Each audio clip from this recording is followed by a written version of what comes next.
Cebuana ako is here back again. Welcome back to my channel. Today I'm going to cook a rolled cabbage. It's my ingredients. Cabbage.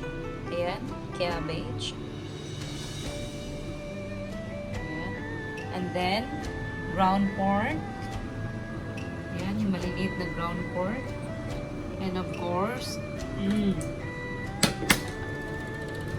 have carrots here, green bell pepper, and minced onions, and red bell pepper, and I have 2 sausages, and 1 egg, and here also I have ito yung carrots na sinape ko siya, guys. Ginawa ko siyang meron akong shaper dito.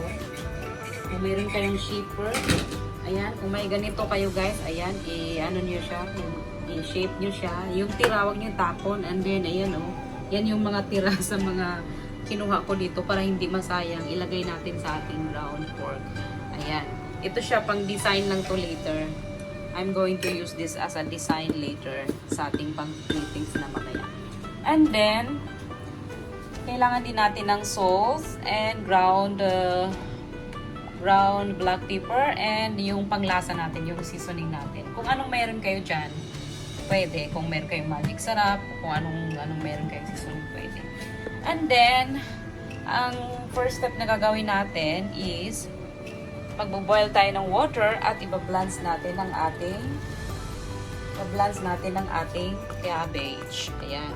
I-blance lang natin siya ng mga 5 seconds lang. 5 seconds. Huwag yung lutuin, guys, ha. Just 5 seconds kasi ibabalot natin ang ating mix mamaya na ground pork dito sa ating cabbage. Okay? Yun na, guys. Maano na siya.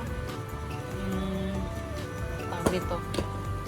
Nag-boiled na. Lagyan natin ng konting iodized salt. And then, ilagay natin yung ating cabbage. And, seconds lang. Mga 5 seconds lang siguro.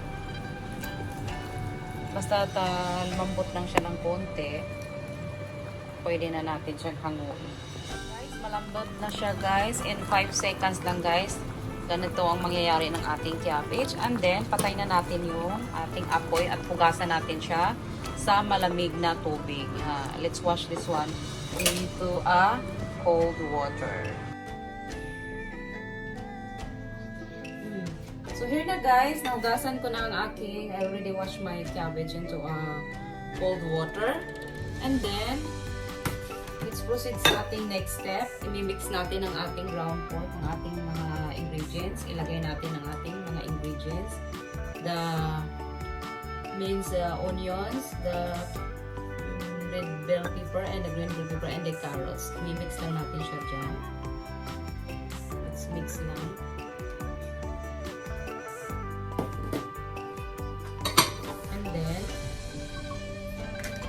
Add the salt. Lagyan natin ng iodized salt. According to your taste, guys. Ayan. Lagyan natin ng iodized salt. And ground black pepper. Ayan. Lagyan natin ng ground black pepper. And also pala, meron pala akong laging ginagamit na secret na white pepper. Ayan. Nilalagay ko lagi yung aking white pepper. Ayan. And also, ang aking panglasa na sumisyantan. Kung wala naman kayong dyan, guys, kung nasa Pinas naman kayo, you can use mga magic sarap, ayun, pwede na yan. Or mga cubes dyan. Lagyan natin siya dyan. And then, all I have to do is, imimix ko lang siya. Imimix ko muna bago ko siya lagyan ng itlog. Just mix lang muna. Mix ko lang siya ng ganyan bago ko siya lagyan ng itlog. Optional, guys, if you like na may cheese siya, guys, ayan, pwede nyo yung lagyan ng cheese.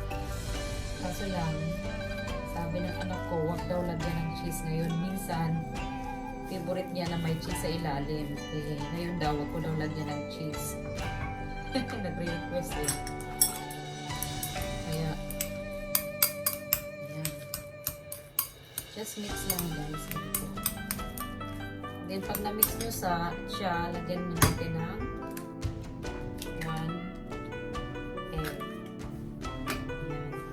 on mixing. Ganun lang oh. Roll. I-roll lang na yan, ganyan guys. Oh. So, ayan na guys. Na-mix ko na siya guys. Ayan.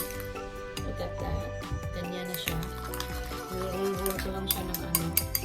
And then, magbubugas ako ng kamay kasi magbabalot tayo ng i-wrap natin siya sa ating cabbage. Okay? Now guys, I already washed my hands and now, ibabalot na natin siya sa ating cabbage. Ayan, iupiin nyo lang ng konti dito sa dulo. Ito, tanggalin nyo lang yung matitigas para pag naano natin siya na yupi. Ayan, hindi na siya matigas. Ayan, lagyan na siya natin ng i-roll na natin siya. Ganyan lang, mga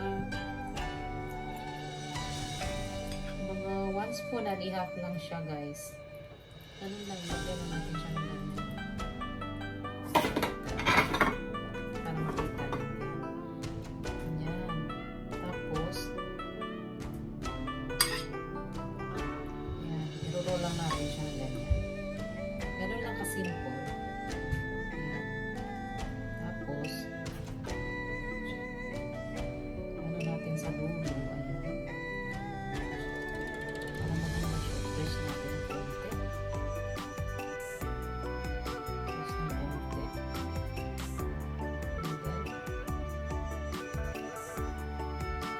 Like that.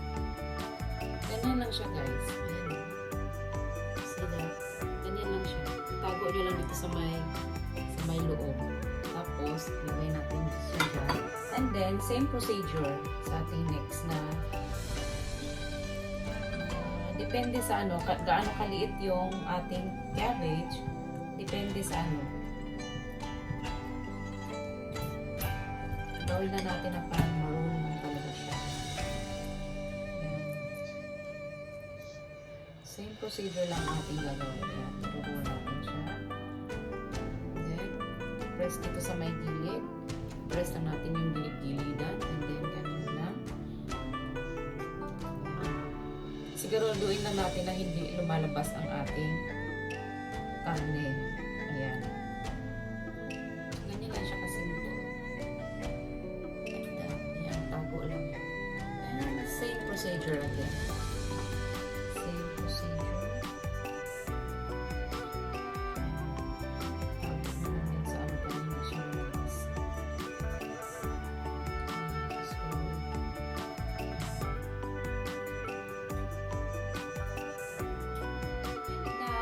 Natapos ko na siyang balutin guys. Ito na yung itsura niya. So now, ang gagawin natin next step is ilagay natin siya dito. I-arrange natin siya ng magandang pagka-arrange. Ayan. Ayan, lagay lang siya dyan. Kasi lulutuin natin siya within 3 minutes. 3 minutes natin siyang ipa-boil. Ayan. Tapos, ganyan ang itsura niya. Lagyan natin ng mga yung lagay nige, yung sibuyas na sa Japan na yung mahahapa. Lagay natin sa gilid-gilid para pangpalasa yan. Tapos, lagyan natin siya ng pangpalasa na mga ganun karaming. Siguro mga 1 spoon. Pwede rin mga magic sarap. You can use also magic sarap you're in the Philippines. Ayan. That's it lang siya. And then, the next step is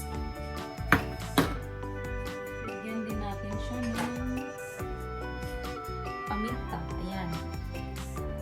Let's put ground black pepper. And of course, ito, lagyan natin siya ng water. Kasi boil natin siya lagyan natin siya ng siguro mga 1 and a half cup of water. Yung konti lang na tamang-tamang maluto lang siya. Ma-boil siya. Ayan. Ayan guys. Look at that guys. Ganyan lang siguro kalit yung ating tubig. And then, lutuin natin siya ng 3 minutes. This one in 3 minutes. Let's cover this. And Yan, cover natin siya. And after 3 minutes, lagay natin yung ating mga designs. Bablanch natin siya ng mga 5 seconds again. And also this one later. I will show you later. Check guys, mga 1.5 minute na siya. Tingnan natin kung ano itsura. Ayan. Yan na yung itsura niya guys. Ito mo, medyo luto-luto na ng konti. Ayan. Antayin muna natin yung mag-full siya ng 3 minutes. Ayan. Malasa na yung sabaw niya guys. And then pala, dahil malapit na siya mag 3 minutes, i-add natin ang ating sausage. Ayan, lagay lang natin sa gilid-gilid ng ating sausage. Pang decoration lang to guys. Ayan. Pang decorate lang natin yan later. Ayan. Tapos ito, iba-blanch natin ng 5 seconds. Cover ulit siya natin. Ayan na guys. Half minute na lang ang ating kulang guys. Ayan, mga half minute na lang. And then, mablanch na natin ang ating natitirang ingredients. Ayan. Blanch natin ang ating mga seconds lang to guys. Yung ating broccoli. Ang broccoli is mga 10 seconds lang. Blanch lang natin siya. Tapos, and also our carrots. Tapos, ang ating ito, i-blanch natin ng mga 1 second kasi madali lang siya maluto ng guys. Ito lang yung mga 10 seconds. Okay, na-cook na natin siya ng 3 minutes. Ayan, patayin na natin. And then, ipi-plate na natin siya.